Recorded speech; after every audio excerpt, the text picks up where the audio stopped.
Hello, boys and girls. My name is Miranda Kelly, and today I'm going to be teaching you about healthy eating habits for children just like you. Our first big goal for today is that we are going to learn what nutrition is, and we're going to learn about My Plate and what that means and how that can help us understand how to be more nutritious. So first, let's start talking about nutrition. What is nutrition? Eating the proper food necessary for health and growth is what is considered nutrition. But within nutrition, there are things called nutrients. Nutrients are our vitamins and minerals and other substances within that food that promote the health and well-being that we want. But we have this nutritious food that has nutrients in it. Like, why does that even matter? Well, if we learn how to be more healthy and eat more nutritious food as kids, then we create healthy eating habits when we become adults. And when we become adults, if we continue to have those healthy eating habits, then we avoid things like diabetes, asthma, high blood pressure, and heart disease that are all negative health effects that we could have later on down the road. And also, I'm up here teaching you guys stuff. You have other teachers that teach you things. You have your parents and other adults that teach you. Wouldn't you like to switch the role around and be the one teaching them? Yeah. So here's a chance for us to teach you about what it's like to be healthy, and then you can go home and teach your parents and other family members what it's like to be healthy, and you can encourage them to eat healthy foods.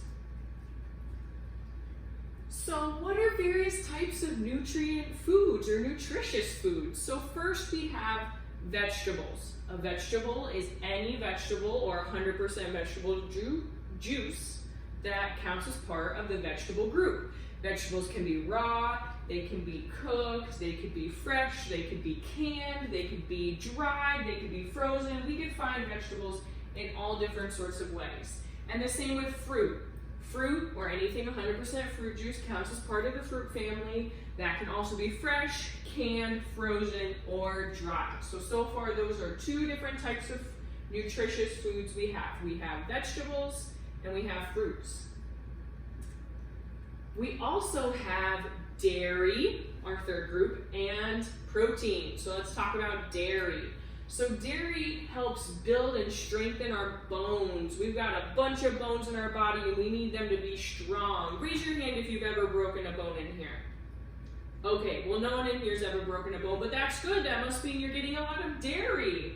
So with dairy, all fluid milk products and many food made from milk are part of the dairy family. So milk, obviously, because milk is the fluid itself, but then products made from the fluid of milk that are part of the dairy are like cheese and yogurt. Then we have our fourth group of protein. So protein helps and builds and repair damaged muscles or helps us build strong muscles.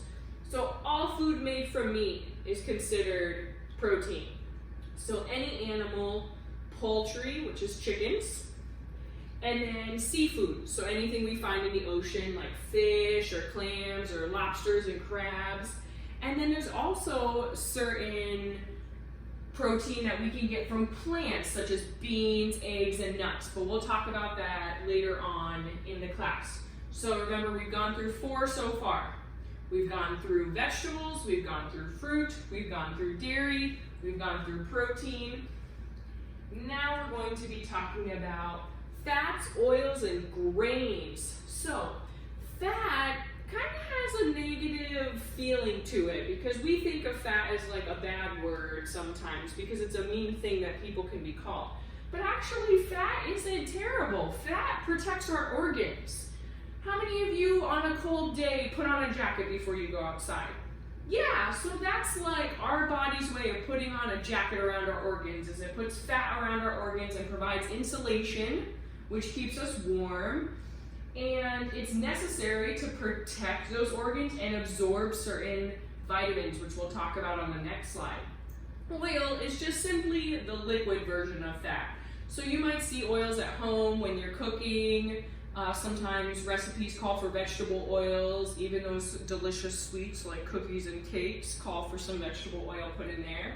Then we have grains. Grains are any food made from wheat, rice, oats, cornmeal, barley.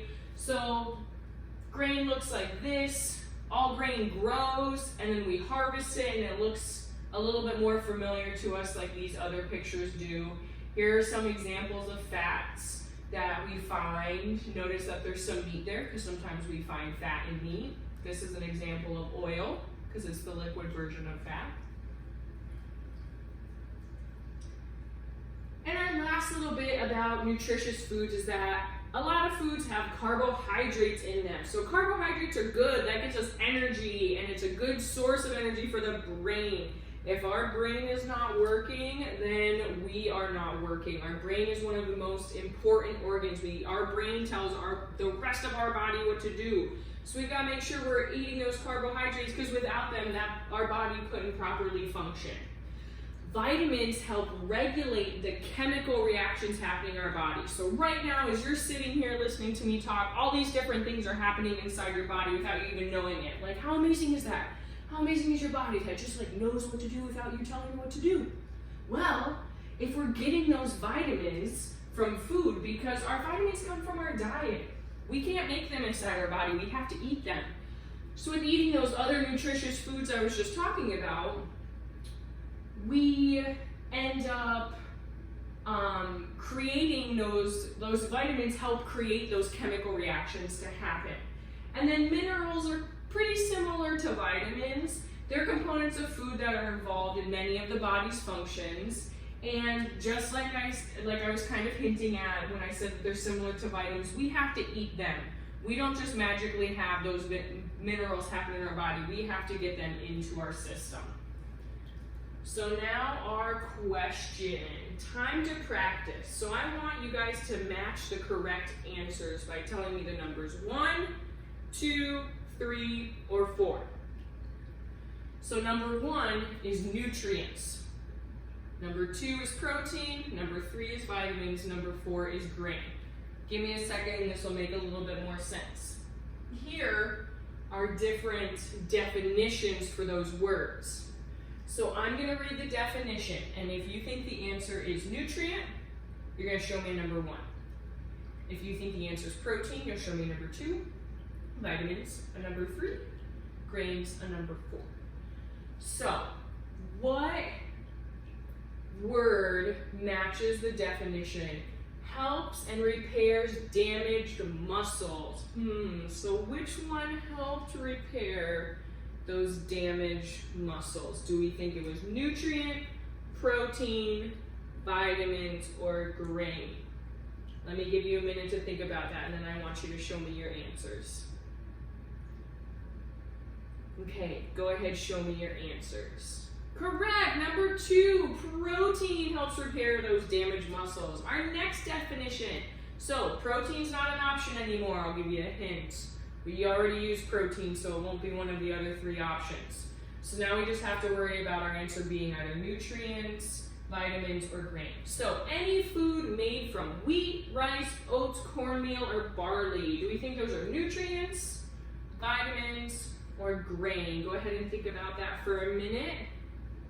Let me give you 10 seconds to think about that, and then we'll show our answers. And I want you to show me your answer in 3, 2, 1, 4. Yeah, any food made from barley, wheat, rice, oats, cornmeal, from wheat, rice, oats, cornmeal, or barley is considered a grain. All right, so protein's gone, grain's gone. We've got 2 options left. So vitamins, minerals, and other substances within food that promote health and well-being. Is that number 1, nutrients, or number 3, vitamins? Let me give you another 10 seconds to think about that.